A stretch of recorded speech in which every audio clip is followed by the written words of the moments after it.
joining us.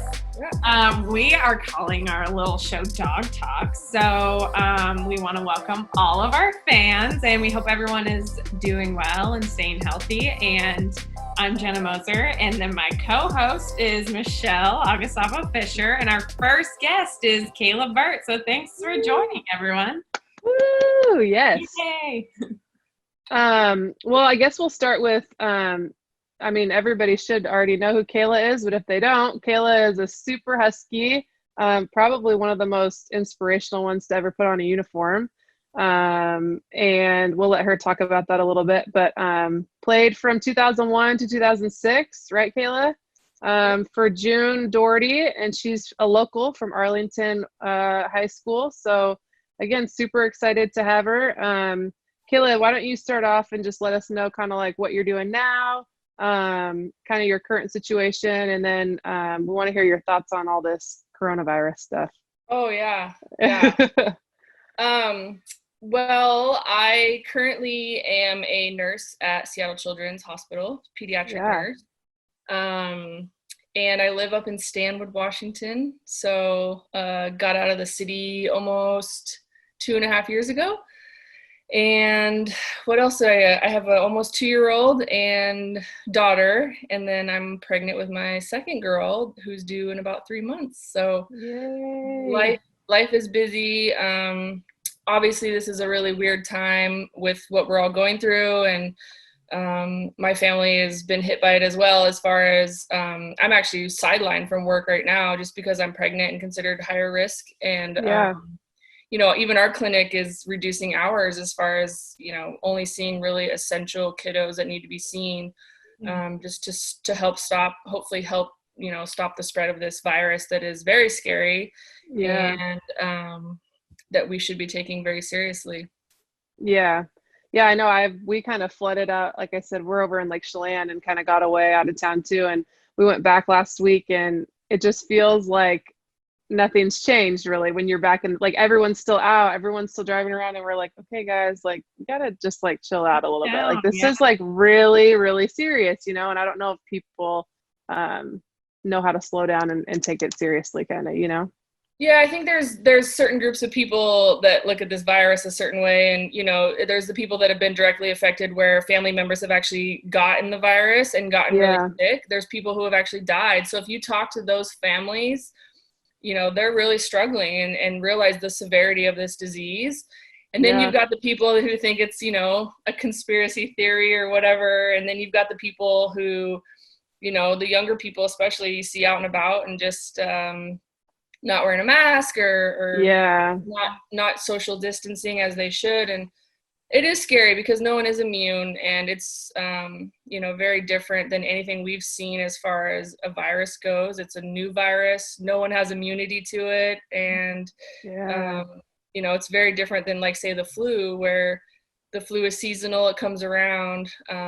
But this new virus is causing very severe disease, and people are getting very, very sick. So definitely shout out to the young people. Please, do your best to continue to socially distance and wear a mask when you can. And, we're all going to be better off in the end.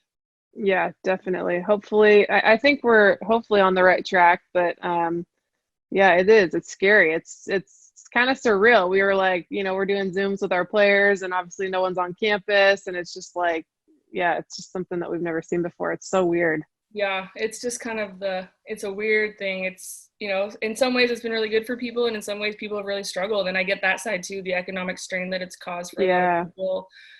People are really trying to survive in economic ways, so people are trying to survive this disease and this virus, but also economically, just their livelihoods. And so I see both sides, and they're both very serious. And until we can get this virus under control and slow the spread of it, this is the best and the most important thing that we can do right now is just do our best to stay home and be away from people. Yeah, exactly. Well, thank you for that. We'll segue into kind of the sports stuff a little bit. What about talk about kind of growing up for you? What sports did you play growing up? Why did you choose basketball?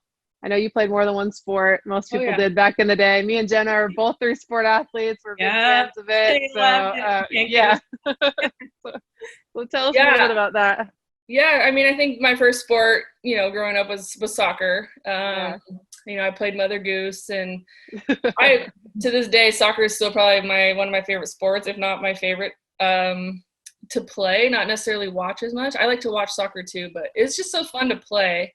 I played all the way through high school. I actually got mildly recruited to play soccer in college. But as I continued to grow and, kind of more focus on basketball, I just realized that was my sport.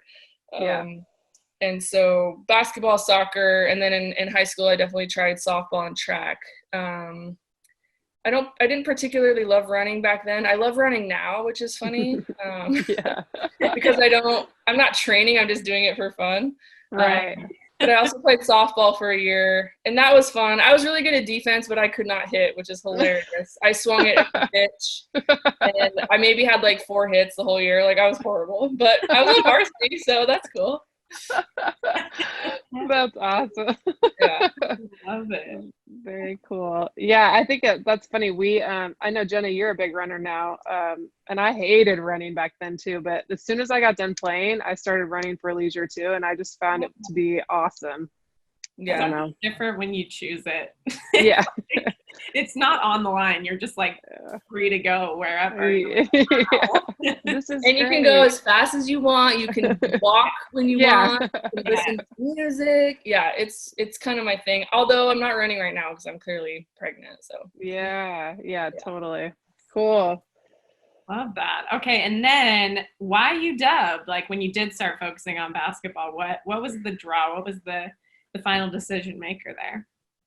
Yeah, I mean, for me, I grew up in the Pacific Northwest, and I was always a Husky fan. That's kind of like a big reason. I wanted to, when I was 18, I was like, ooh, I want to go out of state and go try, spread my wings a little bit and be on my own and away from my parents. But once it really came down to it, like, family is my biggest thing. Like, I'm super close with my parents and my family, and I wanted them to be able to come to all my games. And plus, I really bonded with the coaching staff and the players. And ultimately, I think that was a huge draw for me.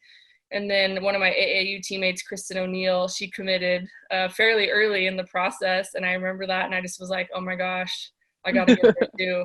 Because we were really good friends and teammates. And I thought it'd be cool to play with one of my friends. And so that was a big part of it. But UW, in addition to all of that, it was a lot of other things. I was highly recruited, and I got to know the coaches really well, and I got to go to the games, which was a big deal for me.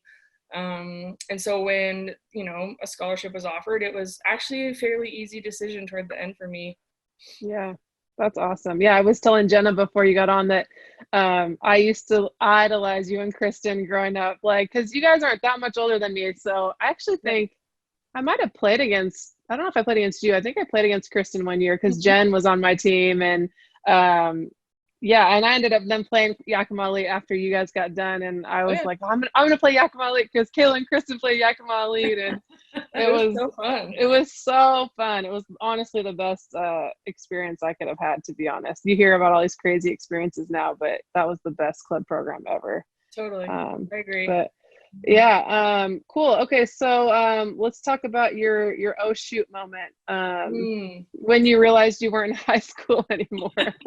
I think I have a few. I mean, I think the biggest thing when you get to college and you're playing a sport that you came out of high school as a highly regarded athlete, that obviously you probably scored a lot of points, and you know had a lot of assists and rebounds. I mean, you did all the things and you were the star of your team, but once you get to college, you're no longer the star. Like, everyone is good. Yeah. And, you have to separate yourself in some way just through hard work. And, but I think a couple oh shoot moments were like, in high school, I could put up maybe like 30 points against Kristen O'Neill, but once I got to college that didn't, I was very average starting out, and just knew that I had to work hard. And then I think another oh shoot moment is just playing I remember playing Oregon against Shaquilla Williams. Yeah. Some of these point guards that were just super quick and just crossing me over like it was nothing.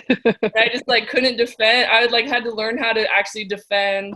Yeah. And then one other moment I remember is we were playing Oregon again, and I got my nose busted on a rebound from Andrea Bills from Oregon. Oh, she yeah. root, and she got a rebound, and I was trying to swipe it from her, and she just came down like this, not on purpose, but just blocked me right in the nose, and I was just down. Oh. Yeah. So just welcome. Welcome to the welcome to the big leagues. Yeah. This is not high school anymore, and it's just such a physical. The physical aspect, I think, was okay, this is not what I'm used to, but I'm ready for the challenge. Yeah. Fortunately, I can't relate to the broken nose thing, but oh shoot, moments are very plentiful. Jenna, you got tossed around a little bit. So plenty. I need to get in the weight room. After I got in the weight room a little bit, then things changed. But and then of course the team doctors, as soon as you break your nose, the first thing they want to do is try to put it back in place. So I was like, wait, it's broken. You want to push it back? Yeah. Then they're pushing, trying to get my nose back in, and it wouldn't go. And I was like, this is more painful than actual break. And then I think I ended up having to get it surgically repaired. I can't remember, but oh man, cool. Yeah. Oh, I never had a broken bone in high school, and my freshman year I broke my foot, and then I think it was the same year, maybe it was my junior year I broke my nose. So yeah, good time. Golly, yeah. Big leagues, dang. Yeah. Well, hopefully transitioning to more fun memories, we want to hear a little bit about your favorite game or favorite games that you played in at UW.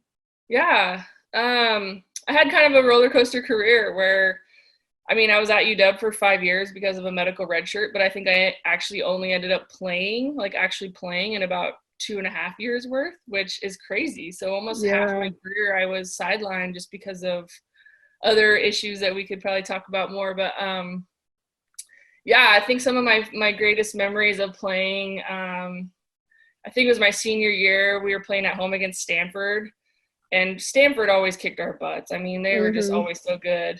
And we beat them at home my senior year, and they actually went on that year to go to the Final Four. So cool. We beat a Final Four team at home. Yeah. That was a really cool game to be a part of. Yeah. And then I have some other games I really enjoyed playing and that we actually lost. We went to Notre Dame and played against, Muffet McGraw, who was a legendary coach that just retired. And right. We lost to Notre Dame, but just the experience of being on their campus and playing against a really good team and, just that whole atmosphere, that was super fun. So there's quite a few. There's no one specific game where I was like, oh, that was the game. I think every game that I was a part of was really special.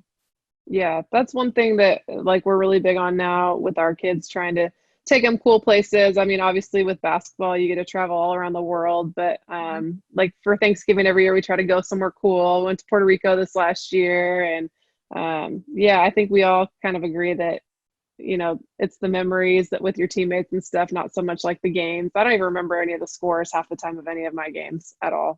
I'm the same. I usually have to ask my dad, Dad, what game, blah, blah, blah. He remembers all of it. I'm I don't remember anything. He just, so I always ask him, I'm what game did you like? I don't know. Yeah, exactly. What about some funny memories, Kayla? I'm sure there's a million. What are some that stand out? There's a few, I'm sure. Kind of one that comes to mind right away is I think we were playing at Wazoo. It's winter time, so we went to Pullman and there was snow. And I feel like I'm beating up on Kristen O'Neill, but for some reason I feel there's so many memories. But I think she left her warm-up jacket or her sweatshirt or something at when we went to dinner one night as a team. Oh, no. She left her warm-up jacket at the restaurant. Well, one of the seniors saw it and picked it up, and they're oh, it's Kristen's, and so they're not just going to give it back to her. Here's your coat, you forgot it. Like right. they made her work for it. And so I'm pretty sure it was Cheryl Sorensen. She made Kristen, to get her jacket back, she had to do snow angels in her like her sports bra and shorts, like no. And it was freezing cold and it was snowing, and to get her coat back she had to do like 5 snow angels or something. So I just remember Kristen on the ground in Pullman like doing these snow angels with like barely anything on. It's so funny. That's and hilarious. There was another story, like, you know, like going out to eat with your team, you kind of have like, you know, like kind of order what you want, but like don't like splurge. Like we have a little bit of a budget, you know. Right. And so it was kind of known, but and I don't even remember if this was when I played, but I just remember the story and how funny it was because she was my teammate. So Kelly O'Neill, Kristen's sister, you know, everyone's kind of sticking to their budget and ordering, you know, like normal stuff. And she like didn't know, but she just like looked at what she wanted and she ordered this like lobster tail. And it was like $70 or something. And the coaches were like, who ordered a lobster like a and we were like, and Kelly was like, I think I did. And they were like, okay. Like she didn't like get in trouble, but it was just so funny. She had no idea it was so expensive. But it's hilarious. I mean, we have a million memories, like, yeah. Remember half of them, but we had a fun group of girls through my 5 years for sure. Yeah, that's hilarious. Well, don't worry, Kristen's going to come on at some point with us. So she'll get to do this. We'll get you the code. You can join. So you can have a little bit of back and forth. Yeah, don't let her get my responses. She'll get a chance to get you back. Oh my gosh. It's going to be specifically about both of you. And just That's awesome. Okay, so we talked a little bit about the ups and downs of your playing career, and there's some good and bad there, but do you have like a moment or a couple moments that stand out as like what you're most proud of and like some when you're most resilient, anything like that? Yeah, I think, you know, proud moments for me was just the way I sort of handled what happened to me. Just when, I went from basically my freshman year was kind of rocky. I had a broken foot. I was like kind of in and out of the starting lineup, but like coming off the bench and like just adjusting to college. Like it was kind of a transition for me from high school. And so I remember like, I'm going to work really, really hard my freshman off season and like come back even stronger and faster and like just like a higher basketball IQ for our system and all these things. So I worked my tail off that freshman summer. And it really paid off because I came back my sophomore year as a starter and everything was going really well. And, you know, I felt like I was performing like I could, like I was able. Yeah. And then boom, you know, out of nowhere, this crazy medical thing happens to me where I have a cardiac arrest and really has nothing to do with basketball at all. It was something that happened off the court. And just like that, you know, basketball was over. It was like what I had been working for my entire life and my entire career. And, you know, I was kind of feeling like I was in my prime as far as like just the shape that I was in, the condition that I was in, the way I was performing on the court and in the classroom. I mean, all of those things. And then just boom, it was done. Yeah. And so I think, you know, a proud moment for me was just that like this crazy thing happened to me that I had no control over whatsoever. But I knew that I had to just be strong and control the way that I responded to it because literally the whole thing was out of my hands. And then it was like, well, she's never going to play again and blah, blah, blah. And so I think a proud moment for me was the first time I actually stepped back on the court after being sidelined for like a year and a half with medical testing. And I had to work really hard to even get myself back into basketball shape. And I was told I'd probably never play again. And then I came back to play with a defibrillator, which they didn't think had ever been done. And so that was a proud moment for me, just really sticking to who I was and being authentic and really working for something that I wanted. And that was a dream of mine. Yeah, that's awesome. I think maybe if you don't mind like elaborating a little bit more on, you know, what happened to you. I mean, we know because, you know, we're local and we're Huskies, but for some people, maybe new fans and stuff that don't know, you know, obviously you went through something that probably no one's ever gone through, you know, and there's, you know, a Husky Award named after you now. You got the Jimmy V Foundation Comeback Award. You went to the ESPYs. Like, give us kind of your story a little bit, Kay, before we get into the rest of the stuff. Totally. Yeah, I mean, we kind of talked a little bit about it, but, you know, my whole life I played sports, had no issues whatsoever. I don't have asthma. I don't have like any family history of heart issues or anything. And like I said, I was in the best shape of my life. Just, it was a normal day for me. We had a practice. It was New Year's Eve. We had practice that day, and just like a normal, 2-3 hour practice. And then being New Year's Eve, we were out of school. So we were like, oh, let's all get together, you know, at our off-campus house. And so I think like half the team was I lived with Kirsten Brockman at the time, and Kristen O'Neill and Nicole Castro, who's from Australia. And we were all just like, everyone came over and we're hanging out and nothing. Like no partying, no like, like we were literally just hanging out, eating food, watching movies, like waiting for midnight. Because then New Year's Day, we had to get up early for like an 8 a.m. practice. Like we had to go to like 6, I don't know. Classic. So we weren't even like wanting to go until midnight. Yeah. So, as we were waiting for midnight to approach, like 11:30, I went upstairs to kind of start getting ready for bed because I was getting tired. And I think Lori Payne was upstairs in my bedroom. I was like brushing my teeth, and I don't remember anything at this point, but I just told her I felt lightheaded. And she was like, okay, like whatever, because I'm kind of like weird and a jokester. She's like, okay, didn't really think much of it. Yeah. And then she said, like maybe a few seconds later, I just slumped over and collapsed off my bed and fell on the floor. And she was like, haha, like funny, you know. Get up, Kayla. Yeah. Yeah, exactly. Like, get up. Like, this isn't, you know, it's not funny. And then she like realized I wasn't joking because I didn't move. And then she said she thought I was having a seizure because I was kind of like convulsing a little bit, I guess. Long story short, she yelled for the rest of the girls that were downstairs. The Mendiola sisters were downstairs, Julie and Gio, like Sarah Keeler. I mean, there was eight or so of us, like half the team. Yeah. And they all come upstairs like, what's Lori freaking out about? And they realized quickly that it was a serious situation and that something was actually wrong. So they called 911 and did everything that they could to help me in my situation. And I mean, I was dead. I was And didn't somebody was giving you CPR? Yeah, the Mendiola sisters. So everyone kind of played a role. It was really cool. Like one person was on the phone with 911. 911's telling the two Mendiola sisters how to do CPR, because back then we were never taught. Like it wasn't part of like an actual, you know, we never learned how to do CPR. I mean, we've seen it on TV and we know that basically you do chest compressions and then mouth to mouth, but like to actually like learn how to do it, it just wasn't a thing back then. Right. So the 911 operator was telling Julie and Gio how to do it. So one of them was doing chest compressions and one was doing mouth to mouth. And like Lori was going door to door trying to find a doctor. Thankfully, Seattle Fire and the paramedics were there within like 4 minutes, which is super quick. Yeah. They used a defibrillator on me and restarted my heart. My heart was stopped.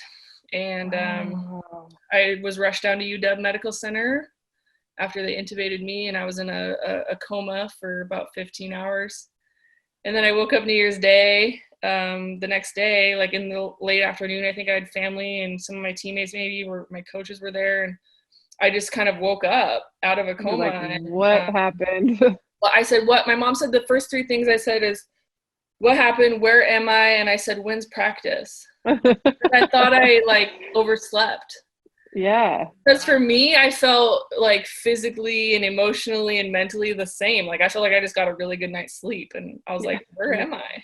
Yeah. And then basically it got explained to me that you're in the hospital and something happened with your heart last night. We don't really know what's going on yet. And from there, it just kind of took off. Yeah. So what did they end up diagnosing you with after that? Originally, I was diagnosed with a heart condition called long QT syndrome. Okay. Which is like usually a congenital condition that you might be born with, or a lot of times it's passed down from family members. But my whole family was tested and no one in my family has it. I actually went back to the Mayo Clinic in Minnesota to get further testing from one of the world-renowned long QT doctors, and he was like, you don't have long QT. You don't have it. Yeah. And so to this day, it's been almost 20 years ago, you guys. Like, this is crazy. Wow. I am undiagnosed. I have an idiopathic, idiopathic VFib cardiac arrest. So basically, you had a cardiac arrest, and we don't know why. Wow. I still have a pacemaker, a defibrillator in my chest. I'm on my 4th one, I think. I just had surgery in October to get it replaced. They wanted me to get a new one before I got pregnant. And I live a completely normal, active life. Crazy. So how often do you have to get them replaced, or are you supposed to get them replaced? Well, I'm on my 4th one because my first one got recalled by the manufacturer. So that was I only had that one for 3 years. But generally, they last about 7 to 10 years. So this last one I had I had it for about 7 years. And then the one they just put in should give me a good 10 to 12 years. So they're getting better as far as battery life. Longevity and stuff. Yep. Yeah. Cool. And have they gone off?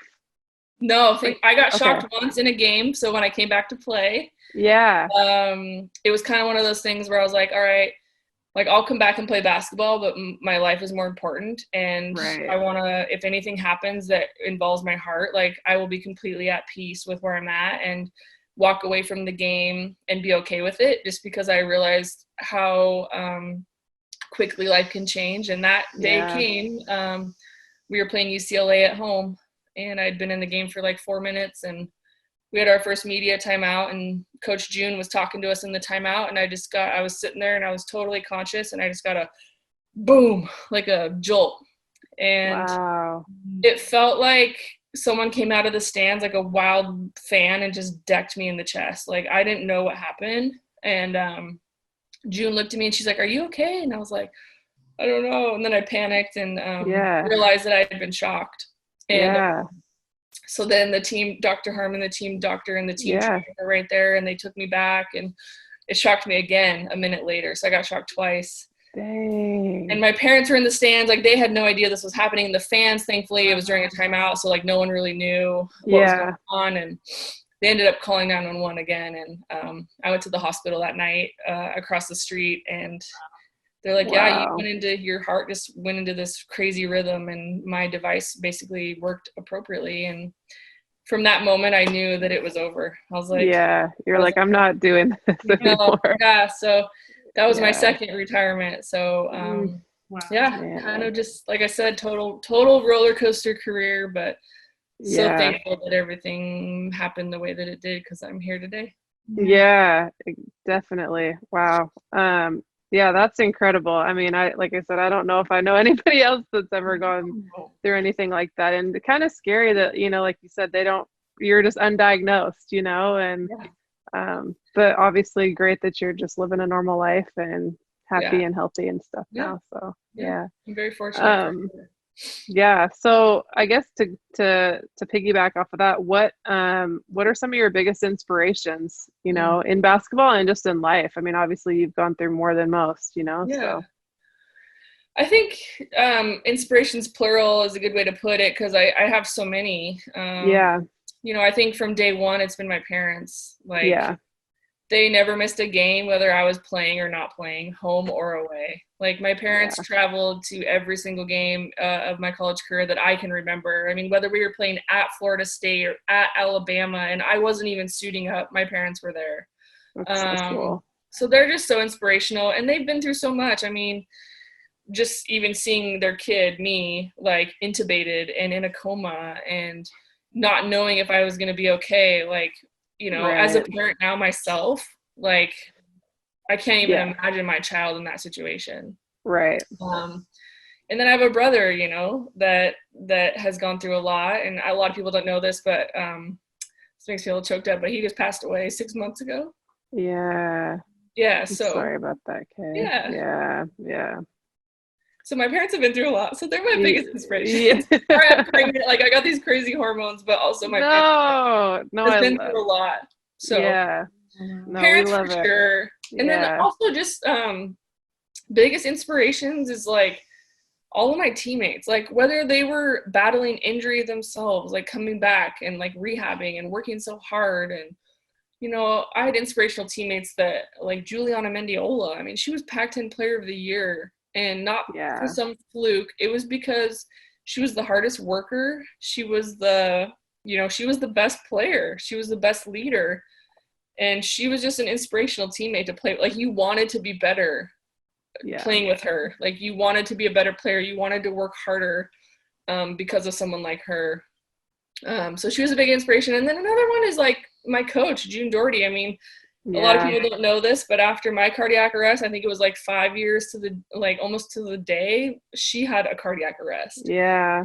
And I'll never forget that phone call, like June, like, and it was from Kristen O'Neill. Oh, Kristen. Yeah, poor Kristen. She called me though, and she's like, Kayla, did you hear? And I'm like, did I hear what? And she's like, June had a cardiac arrest. I was like, what? Yeah. So I had no idea, and I drove up to the hospital to see her, and she kind of looks over at me. She's like half awake, and this was like after she's kind of recovered a little bit, and she looks over and she goes, don't you have a job? I do, but I'm here to see you. And but just to see the way she battled that whole situation and came out of it was very inspirational for me. And then as I go on in life, I've got a lot of new inspiration. My wife, like she's to me. She's a paramedic. She's working on the front lines, and she's just an inspirational person. She's like in our dock right now. Like she just does everything. She does everything. Is So she still working right now, Kayla, during this virus and everything? Yeah. Yep. Okay. So thankfully, you know, first and foremost, we're thankful for a job, just that she's able to still work. And but she's like the definition of being on the front lines. I mean, she's actually working, responding to patients that are COVID positive, and you know, she's having to protect herself, and me, especially being pregnant, coming home, and she's done a really good job of that. And so, but no, she's definitely on the front lines, and doing an amazing job. So. Well, we are grateful for her. Yes. Thank you, Kristen. Wow.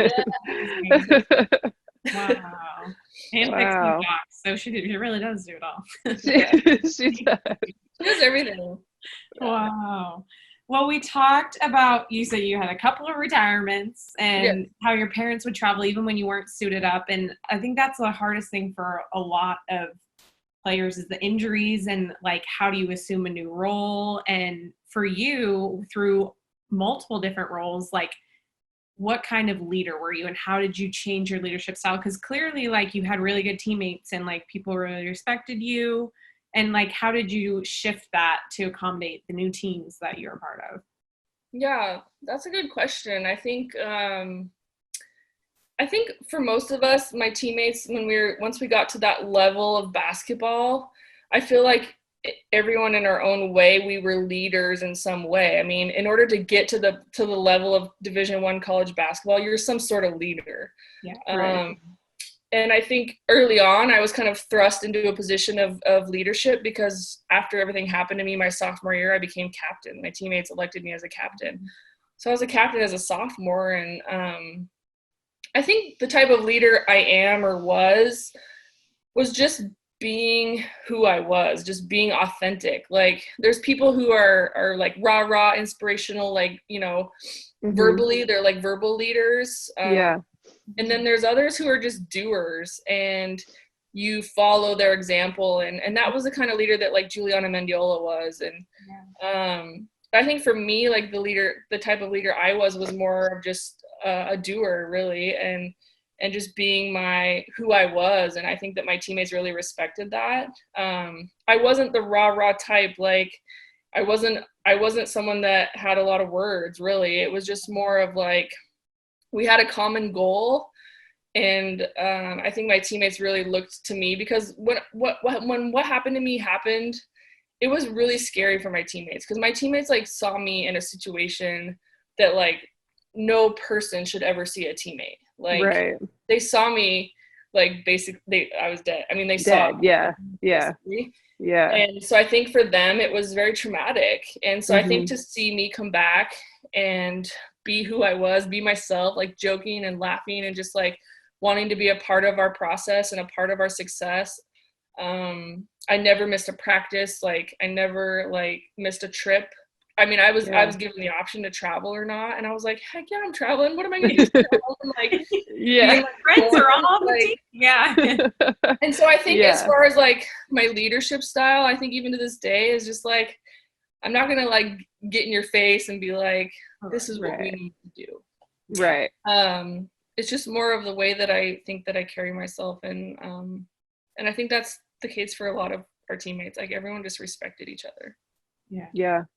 I think that's one thing, you know, that our team, we struggle a little bit with leadership, you know, and I think just today with, you know, kids nowadays, you know, everyone thinks you have to have this big, strong leader that does it all kind of thing. And like you said, I think that everybody, you know, has their own leadership qualities if they're just their authentic self. And, you know, yeah, I think that's really, really good. I think it's hard, especially this age group. And looking back, I mean, you know, me 18 to 22 years old is just now, you know, it just seems so young, and you know, you're still really learning who you are. But I think that through hard work and a common goal, which for a lot of teams is to be successful and to get better and to obviously win games, like that's the goal.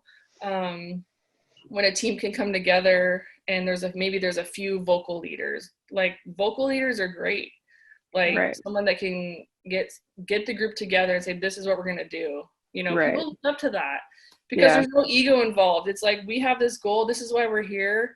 Like, let's do this together. And so I think sometimes it can take time with teams, but once someone emerges as kind of a leader, I feel like more people kind of start to follow suit, and all it does is benefit a team.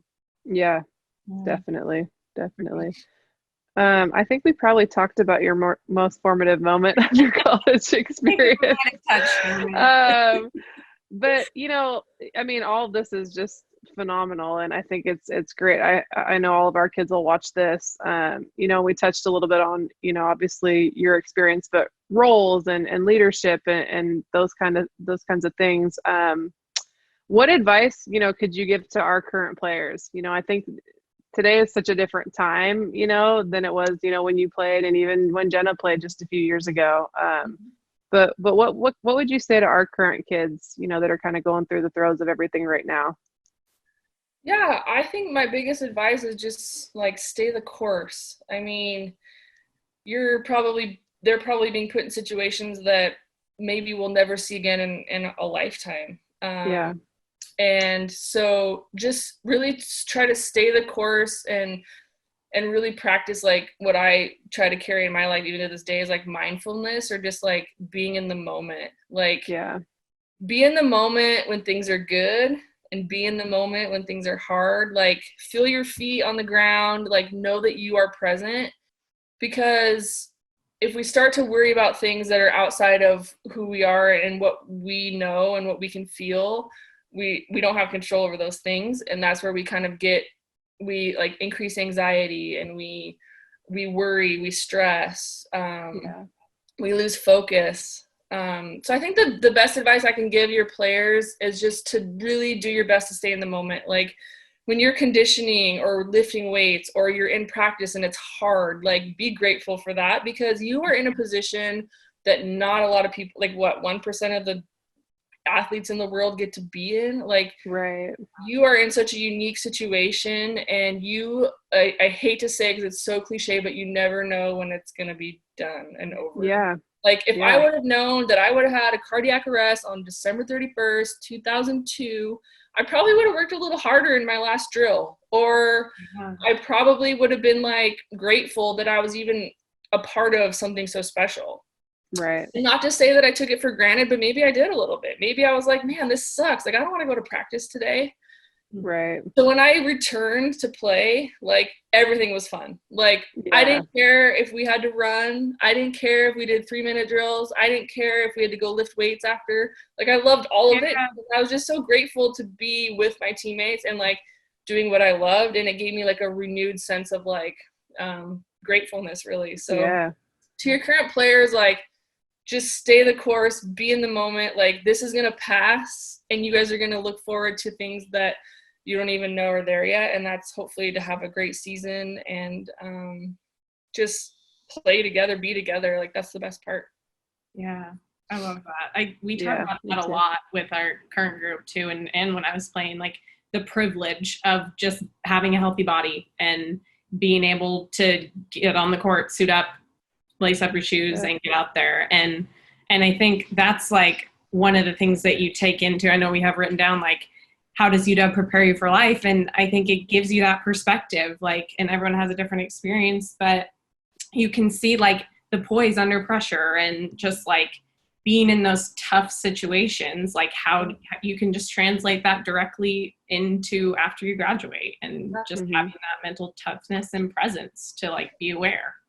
So I love that. One thing I just thought of too when you were talking, that was all really good, is just like the sense of pride, that you're gonna have for the rest of your life. Like, you played basketball at UW. Like, it still comes up in my life to this day. I've been out of college for like, I don't even know. I can't even do math right now, but it's been like almost 20 years. Like, it's crazy.